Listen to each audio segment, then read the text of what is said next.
तर मित्रांनो, आज आपल्याला बघायचं आहे कशावरचं एक्झाम्पल असणारे समान संबंध. बघा, एक्झाम्पल काय दिलेले आपल्याला, उदाहरण स्पर्धा परीक्षेला असे एक्झाम्पल विचारलेले असतात. काय दिलेले, 15चा संबंध कशाशी दाखवलेला आहे, 20शी.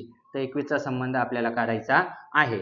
आता 15चा संबंध जो 20शी दाखवलेला आहे कसा आलेला आहे बघा. 15चा जर वर्ग केला तर आपल्याला किती मिळणार आहे, 225. आता 225 जे असणार आहे यांचे जे अंक असणार आहे यांचा गुणाकार करायचा, 2 गुणिला 2 गुणिला 5. आता बघा, बेदुनी किती होणार आहे, 4, आणि 4 पंचे किती येणार आहे, 20. 15चा संबंध आला 20. तर त्याच्यानंतर 21चा संबंध आपल्याला काढायचा आहे. म्हणजेच काय करणार इथं, 21चा वर्ग किती मिळणार आहे, 441. 441 जो वर्ग मिळाला त्याचे अंक कोणते असणार आहे, 4 गुणिला 4 गुणिला 1. यांचा गुणाकार केला किती येणार आहे, 4 चौक 16 आणि 16 एक 16. म्हणजे आपला आन्सर काय मिळणार आहे आपल्याला, 16. पर्याय क्रमांक किती असणार आहे, 1. त्याच पद्धतीने तर 25चा संबंध 60शी दाखवलेला 20चा संबंध आपल्याला विचारलेला आहे. त्याचा आन्सर तुम्ही कमेंट बॉक्समध्ये द्यायचं आहे. अशा ट्रिक बघण्यासाठी चॅनलला सबस्क्राईब करा.